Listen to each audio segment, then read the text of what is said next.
Kita berikan tepuk tangan untuk Bapak Reza Answin.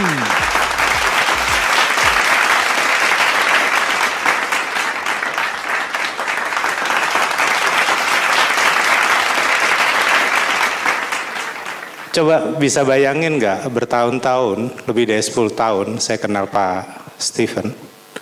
Lalu kenal juga Pak Joshua, Pak Roni.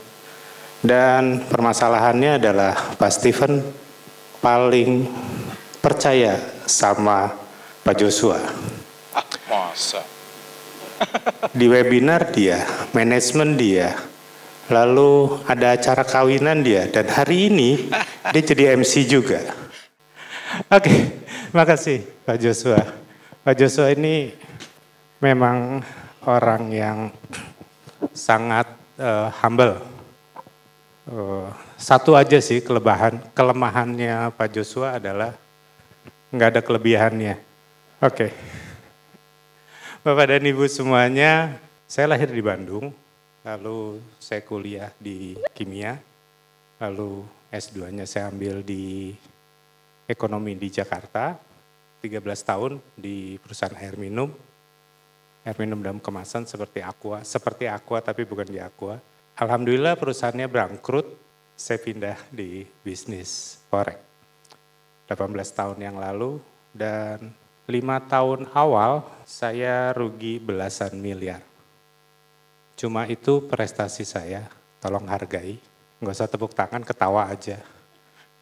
Oke, saya nggak pernah takut gitu. Untuk waktu itu 1 bulan yang lalu Pak Stephen datang ke saya bilang, Riz nanti kita bikin webinar offline untuk 100 orang, 200 orang, 3. Saya bilang saya nggak takut gitu. Mau 1.000.000 orang pun kalau bicara masalah forex saya nggak takut. Dan hari ini saya takut. Kenapa? Karena yang akan ada atau hadir di panggung ini bareng saya adalah next. Bisa kebayang nggak? Udah muda, pinter, badannya seperti itu, terus akan satu panggung sama aki-aki, gitu kan repot. Jadi mau nggak mau gitu. 1 bulan yang lalu saya akhirnya harus fitness. Ikut kebugaran gitu ya. Saya bayar 1 bulan, datang cuma 2 hari. Ya jadinya ya begini. Dan ini pun yang terjadi di forex. Niatnya mau belajar, niatnya ikut semua workshop yang ada. Tapi kita nggak pernah mengaplikasikannya. Itu yang repot. Kalau mau jadi trader itu nggak ada yang bisa instan gitu. Sama seperti pilot, mau jago kimia, mau dokter. Lebih dari puluhan atau belasan tahun itu baru bisa profesional. Kalau enggak pasti ya gitu-gitu aja. Jadi kadang-kadang kita minta belajar hari ini, minggu depan udah jago. Itu yang sulit gitu. Enggak semua yang datang di ruangan ini tentu mengerti forex. Saya ambil suatu kilasan. Yang namanya forex itu lebih mudahnya adalah begini. Bapak dan Ibu pasti punya uang Rp15.000 kan? Oke, silakan datang ke money changer lalu ditukarkan dengan uang $1. Oke, Anda punya Rp15.000, tukarkan $1. Lalu esokan harinya US dollarnya katakanlah menjadi 16.000. Nah, Anda balik lagi ke money changer, tukarkan, lalu Anda akan untung Rp1.000. Untuk itu, semua kegiatan ini yang fisik kita jadikan online, lalu kita pindahkan kegiatan money changer itu ke handphone. Pindahkan itu ke laptop. Itulah Forex. Semudah itu, nggak usah ribet-ribet. Tapi karena saking gak ribetnya, akhirnya banyak yang loss di bisnis ini. Yang loss itu kenapa? Nih yang paling gampang. Sebenarnya kalau kita mau trading, itu paling tidak kita harus menguasai 4 komponen ini. Kita harus ngerti money management, sentiment market, fundamental, dan technical. Tapi biasanya kita datang untuk belajar technical aja. Padahal sebanyak inilah yang harus dipelajari. Saya nggak mau bahas fundamental, nanti banyak musuhnya. Kalau technical pasti udah pada jago, money management atur-atur aja. Hari ini saya akan coba membahas masalah sentiment market. Sentiment market ini penting banget. Kenapa? Karena ini urusannya sama perasaan pelaku pasar. Jadi kalau bapak-bapak dan ibu sudah mengerti fundamental dan teknikal, sebenarnya itu tinggal dipadukan saja, diambil logikanya, terjadi sesuatu yang namanya sentiment market. Dan sentiment market ini efeknya panjang banget. Kita ambil contoh ya, kalau kita lihat yang namanya di tahun 2012, 2013, itu kan terjadi suatu kekacauan di Yunani. Waktu itu ada negara namanya negara pig ya, negara babi gitu. Portugal, Irlandia, Greek atau Yunani, dan Spain atau Spanyol.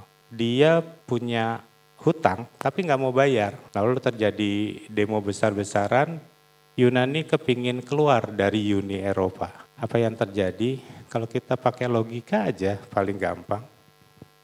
Mana ada sih orang yang mau investasi di Uni Eropa pada saat itu? Udah negaranya nggak mau bayar hutang, penganggurannya banyak, penghasilannya nggak ada, pertumbuhannya jelek, otomatis investor pada kabur semuanya. Kita lihat data-datanya memburuk, teknikalnya juga. Dan kita bisa lihat pada tahun 2012 sampai 2013, 1,3 turun ke 1,0. Dan kalau kita lihat 9 bulan, Anda bisa bayangin ya, 9 bulan itu turun terus, nggak ada naik-naiknya. Itu tinggal tunggu 9 bulan, 10 hari lagi aja, akhiran itu. Udah pasti. Kalau kita mau pakai teknikal, semuanya dilewatin kok. Oke. Balik ke tahun 2008 sampai 2011. Oke. Apa yang terjadi? Ini paling gampang sebenarnya.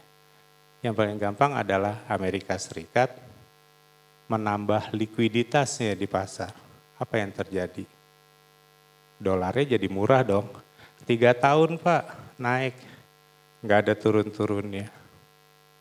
Dan setelah itu dia narik likuiditasnya, turun lagi. Pas COVID, Amerika nambah likuiditasnya, naik lagi. Oke.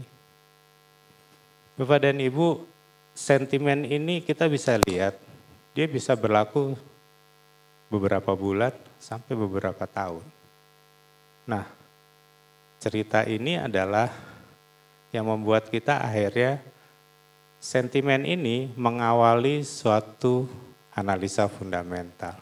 Jadi kalau sudah sentimennya masuk, fundamental yang mendukung, itu yang lain tinggal ngikutin. Nggak mungkin enggak. Yuk kita prediksi ke depannya sentimennya bagaimana. Ini sebenarnya yang paling mudah banget sih. Kita coba pakai logika aja. kita udah tahu yang namanya inflasi di Amerika itu naiknya cukup tinggi. Bulan Oktober itu naik sampai 9,1%. Dan saat ini dia turun sampai ke 6,5%. Kelihatan ya, dia naik terus dia turun. Kenapa dia turun? Karena The Fed naikin suku bunga. Suku bunganya dinaikin pada tahun 2022, 7 kali kenaikan. Di tahun 2008 sekali kenaikan. Artinya apa? Dia kepingin inflasinya turun terus, lalu suku bunga dinaikkan terus. Ini pasti ada titik tengahnya. Oke, next. Kelihatan nggak titik tengahnya?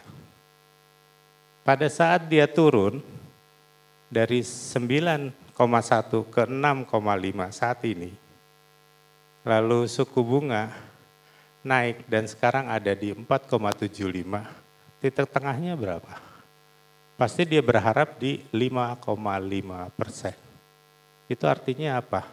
Akan berhenti di situ. The Fed akan coba hentikan suku bunga pada saat titik ini bertemu. Pernah nggak terpikir sama kita bahwa suku bunga akan melewati angka inflasi?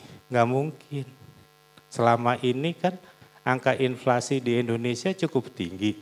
Suku bunganya kecil kok. Nggak pernah terjadi yang namanya suku bunga melewati inflasi. Nggak mungkin bisa tutup perbankan semuanya. Oke, jadi biar bagaimanapun juga kita tinggal tunggu di hari Selasa. Hari Selasa ini itu angka inflasinya berapa? Kalau dia angka inflasinya turun lagi sampai 5,5%, itu The Fed hanya cukup menaikkan suku bunga sekali aja, selesai. Setelah itu The Fed tidak akan naikin suku bunga lagi, katanya. Oke, ini ada cuma suatu prediksi, nggak usah dipercaya. Kalau salah ya mohon maaf. Oke. Nah, next. Kata guru saya sederhana aja sih kalau trading. Kalau sudah ngelihat darah berceceran di jalan, itu waktunya buy. Dan saat trompet kemenangan itu ditiup, maka itu waktunya sell. Oke, segitu aja, nanti kita ketemu lagi di Tanya Jawab. Terima kasih, saya Reza.